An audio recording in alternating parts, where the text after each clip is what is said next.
Bienvenido a Los Vigilantes. No olvides suscribirte y activar la campanita de notificaciones. ¿Por qué unas hermanas gemelas que lo tenían todo acabaron suicidándose? ¿Te imaginas lo que es irse a la cama sin saber si al despertar todavía tendrás 2 hijas?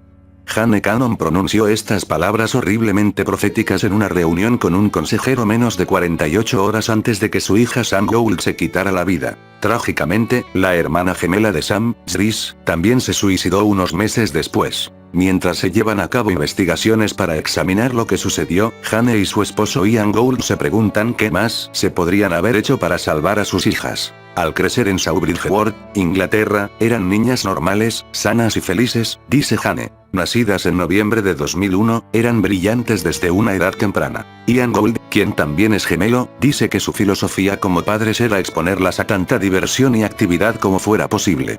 Hablan de las chicas que bailan ballet junto a la piscina durante sus vacaciones en Egipto, de su pertenencia a varios equipos deportivos y de su pasatiempo de toda la vida, montar a caballo. Sin embargo, Ian y Jane señalan que hubo señales tempranas en su infancia de que las cosas no estaban bien. Esto incluyó a Sam arrancándose las pestañas, las cejas y el cabello. Las niñas obtuvieron los puntajes más bajos que había visto su escuela en las pruebas psicométricas. Solo somos padres. No estamos capacitados para entender lo que estaba pasando y, lamentablemente, ninguno de los profesionales que las vio tampoco lo hizo, dice Jane. En 2014, cuando la familia vivía en Fulbourn, algunos amigos expresaron su preocupación porque Sam y Chris estaban publicando pensamientos suicidas y sobre anorexia en las redes sociales. Un año después, descubrieron que Sam se había autolesionado. Ian, quien trabajaba para una empresa de propiedad intelectual, y Jane, entonces directora de un departamento del Ministerio del Interior británico, se sintieron completamente indefensos. Decidieron dejar sus carreras para concentrarse en ayudar a sus hijas. A los 14 años, en mayo de 2016, Chris intentó quitarse la vida. El mes siguiente, Chris reveló que ella y Sam habían sido abusadas sexualmente desde los 5 años hasta la adolescencia, y dio el nombre de su presunto abusador. Jane dice que la revelación los dejó en shock. No quiero que malinterpretes las palabras de no lo creíamos, porque en ningún momento no les creímos, pero eso es lo que tu cerebro te dice. Esto no puede ser verdad. Hemos hecho todo lo posible para proteger a nuestras niñas. ¿Cómo pudo haber estado sucediendo esto sin que lo supiéramos? En cierto modo, ese momento les brindó una oportunidad. Pensamos esa es la respuesta que hemos estado buscando, ¿por qué 2 chicas que tenían todo a su favor se están desmoronando? La policía de Ayrshire investigó el caso, pero, en un momento en que las niñas estaban luchando con sus problemas de salud mental, no querían testificar en video, lo que según Ian era la única opción que se les ofrecía. La policía cerró el caso a fines de 2016, sin haber interrogado al presunto abusador. Tuvimos que decirles a las chicas que la policía no iba a hacer nada al respecto, que ni siquiera iban a interrogarlo, dice Ian. Eso es lo que realmente se queda en mi mente. Chris y Sam sintieron que no las creían, añaden sus padres. Las niñas eran las mejores defensoras de las demás y eran ferozmente leales, dice Jane. Ambas pasaron un tiempo en unidades de salud mental como pacientes internadas, pero fueron separadas, de acuerdo con el procedimiento estándar que se usa con los hermanos. A pesar de estar a 113 kilómetros de distancia la una de la otra, estaban decididas a permanecer en contacto. Pero Chris fue trasladada a una unidad diferente que no permitía ninguna forma de comunicación, lo que sus padres dicen que fue la peor separación.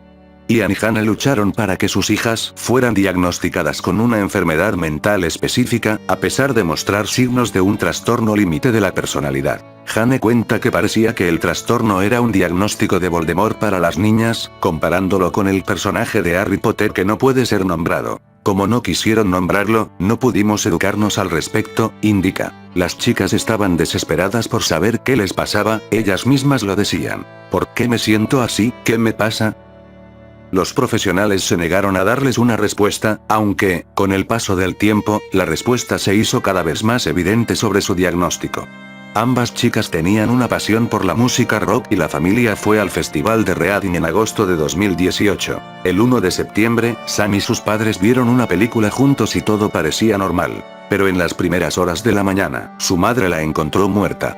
Tenía 16 años. La muerte de Sam tuvo un profundo impacto en Chris, quien vio a los paramédicos tratar de resucitarla. Chris durmió una noche en la cama de su hermana, pero nunca más se sintió capaz de pasar la noche en la casa familiar. En noviembre cumplió 17 años, el primer y único cumpleaños sin Sam. Sus padres estaban muy agradecidos por el nivel de flexibilidad que, después de la muerte de Sam, les ofreció la unidad de salud mental más cercana, algo que normalmente no hacían. Zris se convirtió en algo más parecido a un paciente externo. Pero, trágicamente, Zris se suicidó el 26 de enero de 2019, 4 meses después que su hermana. Cuando se les pregunta qué impacto tuvo la muerte de Sam en Zris, Ian y Jane dicen casi al unísono que eso la mató. Jane agrega: a partir de ese momento, le decía a cualquiera que era un caso de cuando y no si iba a reunirse con su hermana. Toda nuestra vida giró en torno a cómo podemos tratar de hacer que la vida de Zris valga la pena. ¿Cómo podemos mantenerla viva para ayudarla a ver que puede ser una gemela sobreviviente y hacer una vida por sí misma? A pesar de que todavía tenía problemas de salud mental, en 2018 había comenzado a recuperar el rumbo de su vida. Si Sam no hubiera muerto, ahora estaría en la universidad haciendo algo fantástico, y no tenemos ninguna duda al respecto. En la investigación de las causas de la muerte de Zris el mes pasado, los profesionales que analizaron el caso aceptaron que había inconsistencias en su diagnóstico, algo que el forense descubrió que había sido confuso para Zris. El forense, Nicholas Moss, dijo que la unidad de salud mental parecía reacia a usar el término trastorno límite de la personalidad en adolescentes como Sam y Zris. Dijo que esto era evidente incluso cuando una segunda opinión altamente especializada había respaldado ese diagnóstico, y advirtió que había riesgos asociados con esa renuencia. En sus hallazgos de 62 páginas, Moss indicó que el suicidio de Zris no significaba que los profesionales o sus padres devotos le hubieran fallado. Más bien, demuestra el daño generalizado y traumático causado por el presunto abuso, fue horriblemente amplificado en el caso de Zris, por el suicidio de su hermana. Ian y Jane repiten sus palabras. Todos los profesionales que trataron a las niñas dijeron lo mismo. Su muerte fue causada por su enfermedad y su enfermedad fue causada por el abuso sexual. Después de la muerte de las niñas, y luego del trabajo policial adicional, se le envió una carta al presunto abusador para alertarlo del hecho de que había una acusación en su contra. La fiscalía dijo que no había pruebas suficientes para presentar cargos. El forense expresó su preocupación porque no hubo seguimiento de Sam y Zris mientras aún estaban vivas, para mantener abierta la opción de proporcionar un testimonio en una etapa posterior, para ser utilizado como prueba. Añadió que no había ninguna orientación sobre lo que debe comunicarse a las presuntas víctimas de abuso sexual infantil que padecen enfermedades mentales y que inicialmente no están dispuestas a proporcionar un testimonio como evidencia. El Consejo Nacional de Jefes de la Policía Nacional está revisando su orientación para ver si existen lagunas que deban abordarse. La policía de Ancire dijo de su investigación: no había pruebas suficientes en este caso para proporcionar una perspectiva realista de condena, y la decisión de no tomar más medidas tuvo en cuenta los deseos de las víctimas y las preocupaciones más amplias de la familia en ese momento. La policía de Cambridgeshire señaló que había reforzado su enfoque para investigar el abuso sexual infantil y estaba revisando los hallazgos del forense. Gracias por vernos, no olvides comentar y compartir.